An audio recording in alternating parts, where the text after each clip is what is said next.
जैसे जैसे समाज ज्यादा से ज्यादा संपन्न हो रहे हैं, वो उतना ही बुरा खाना खा रहे हैं। भारत में गांव के लोग जिसे छूते भी नहीं हैं, बड़े शहरों में लोग वैसा खाना खा रहे हैं। वैसा भोजन यानी आज पश्चिमी समाज जो चीजें खा रहे हैं, वो कम से कम 30 से 60 दिन पुरानी होती हैं।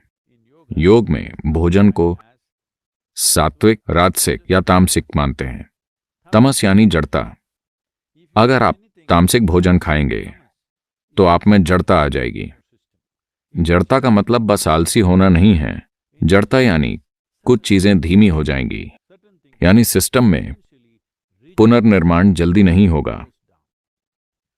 आज आप जानते हैं कि दिमाग से अच्छा काम लेने के लिए सबसे जरूरी यह है कि दिमाग में नए सेल्स या कोशिकाएं जीवन भर जल्दी बनती रहें।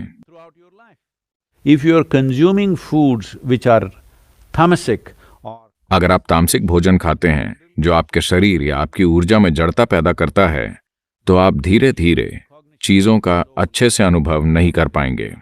सभी ये समझते हैं, तभी वो कोका कोला के प्याले या कॉफी या शराब या कुछ और पीते हैं, क्योंकि वो जानते हैं कि इसे संतुलित करना जरूरी है। तो ये संतुलन लाने का बचकाना तरीका है, यानी पहले गलत चीजें खाकर फिर उसे सही चीजों से ठीक करना। दुनिया में सचेत होकर कुछ नहीं खा रहे हैं। मान लीजिए लोग ताजा खाना खाने लगे। योग संस्कृति में अगर आप कुछ पकाते हैं तो उसे ज्यादा से ज्यादा 1.5 घंटे में खा लिया जाता है। 90 मिनट से पहले उसे खा लेना चाहिए। उसके बाद भोजन को नहीं छुआ जाता, क्योंकि उसमें तमस आने लगता है, यानी जड़ता होगी। आप प्रयोग करना चाहें तो कर सकते हैं। 1 सप्ताह तक ताजी चीजें खाएं और फिर कोई प्रोसेस्ड चीज खाएं जो 1-2 महीने तक रखी गई हो। आप शरीर में सतर्कता का स्तर देखेंगे। आप इसे खुद अनुभव कर पाएंगे। ये सेल्स या कोशिकाओं में होता है। इसकी मूल चीज है। हम इसे ओजस कहते हैं। इसका कोई अंग्रेजी शब्द नहीं है। अगर आप काफी ओजस पैदा करें, जो कि ऊर्जा का एक गैर भौतिक आयाम है, अगर आपके शरीर की हर कोशिका या सेल में ओजस हो, तो यकीन मानिए आपकी उम्र लगभग रुक जाएगी। आपकी सेल्यूलर एज लंबे समय तक स्थिर रहेगी।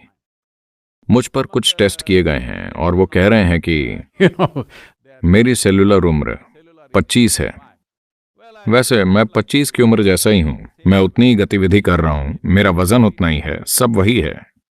ये कोई चमत्कार नहीं है। सभी ऐसा कर सकते हैं, बस बुनियादी बातों पर ध्यान देना होगा। भोजन से एक और चीज जुड़ी है जिसे विरुद्ध आहार कहते हैं। यानी अगर आप एक चीज खाकर कुछ ऐसा खाते हैं जो उसके खिलाफ काम करता है, तो शरीर में जंग छिड़ जाएगी। पाचन प्रक्रिया काफी हद तक एसिड या एल्कलाइन जैसी चीजों से होती है।